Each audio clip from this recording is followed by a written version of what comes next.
Zenith global, जैसा कि आप सभी को मैंने बता रखा है कि ज़ेनिथ ग्लोबल एक कंज्यूमर पावर ग्रुप है।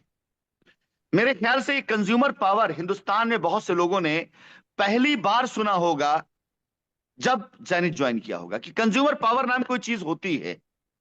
वो कंज्यूमर पावर आपके अंदर होती है, आपकी कलेक्टिव बार्गेनिंग कंज्यूमर पावर होती है। आपने अपने बचपन से लेकर अपने बड़े होने तक अपनी माता जी, अपने घर में अपनी दीदी, अपने सिस्टर्स, अपनी पत्नी को इस कंज्यूमर पावर का प्रदर्शन करते देखा होगा। किसी एक दुकान में चार महिलाएं एक साथ घुस जाएं, दुकानदार की औकात नहीं, साला अपनी रेट पे सामान दे, जो चाहेंगे रेट लेकर आ जाएंगी वो। बार्गेनिंग, और बड़ा बदनाम भी होती है कि अरे भैया ये एकदम समझ लो दुकानदार की खाल उतार लेती हैं ये कंज्यूमर पावर। क्योंकि उसको पता है कि माता जी, बहन जी अगर जाके बाहर मेरे बारे में गलत बोल दी, कह रहे इसके यहाँ माल अच्छा नहीं है, नहीं तो वो कर देगा भाई ले लो ठीक है। और आसान, कॉलोनी में अगर आप रहते होंगे, सब्जी वाला सब्जी लेकर बेचने आता होगा, मोहल्ले की 5-10 महिलाएं उसको घेर ली, अगर भैया मटर कितने में दे रहे हो, आलू कैसे दे रहे हो, गाजर कैसे दे रहे हो, अब उसके बाद तो कुछ भी रेट बता ले। ये महिलाएं मिलकर कोई एक रेट फिक्स कर दी ना कि अगर इतने में दोगे तो हम सब लोग ले लेंगे मिलकर, तो ठेले वाला वहां पर आ जाता है नीचे। क्या बोलते हैं इसको? Consumer power, collective bargaining. एक साथ 5 महिलाओं ने एक ठेले वाले को घेर लिया तो रेट डाउन।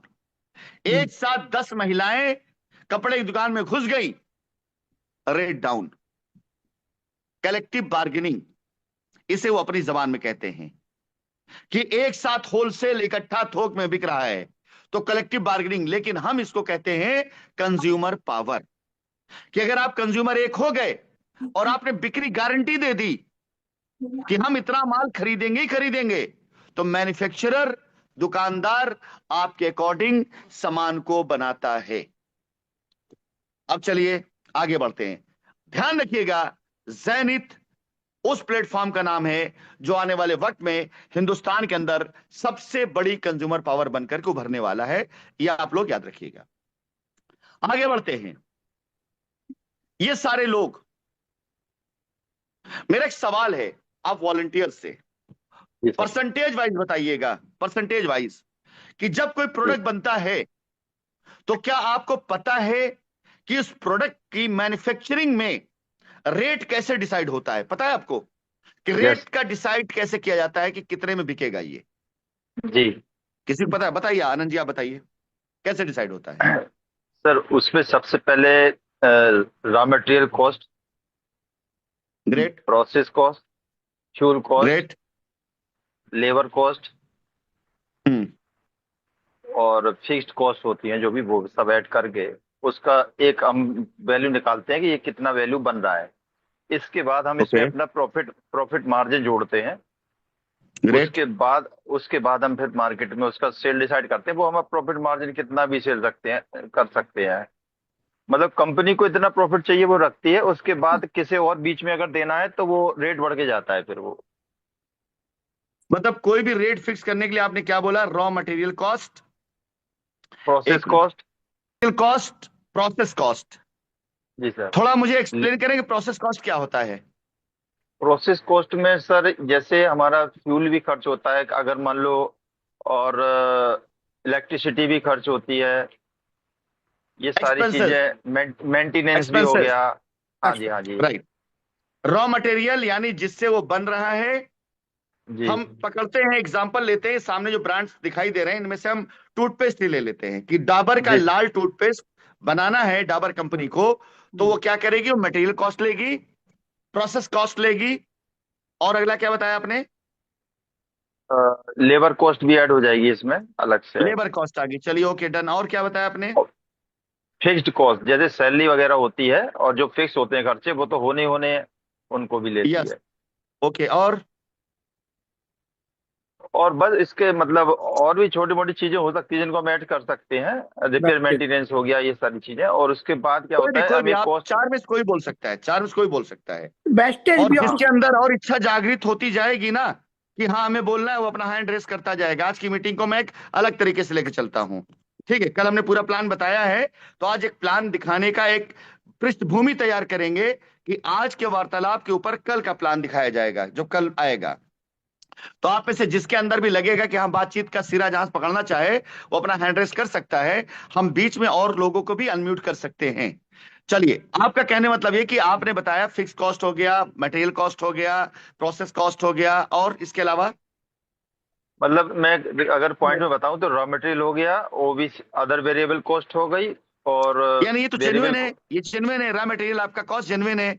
इसको तो आप ये हम्म। कर सकते हैं भाई, ये जेन्युइन है। ठीक है। अब आती है जी बारी इसके बाद आपका फिक्स कॉस्ट, यानी उसको जी बनाने के लिए कोई आदमी लेबर रखता है, तनख्वाह देता है, तो गलत नहीं कर रहा है, पैसा अगर ले रहा है वो आपसे, ये भी जी जेन्युइन है। जी राइट। इसके बाद जी। आप क्या, तीसरा नंबर क्या बोला आपने? Other electricity. वेरिएबल कॉस्ट जिसमें आता है सर, स्टोर एंड स्पेयर आता है, मेंटेनेंस आता है, और पावर आता ये है, भी फ्यूल जेन्युइन, आती है ये सर। भी जेन्युइन कॉस्ट हो गई। हाँ हाँ ये भी सर। जेन्युइन कॉस्ट हो गई। जी। मतलब ये इसके तीन बाद कॉस्ट आपकी जेन्युइन है।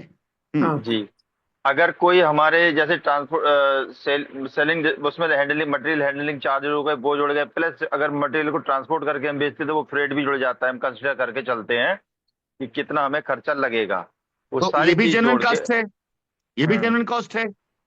जी सर। मतलब बगैर इसके आपका प्रोडक्ट मार्केट में आ ही नहीं सकता। जी सर। राइट। जी सर। ये हुई जेन्युइन कॉस्ट।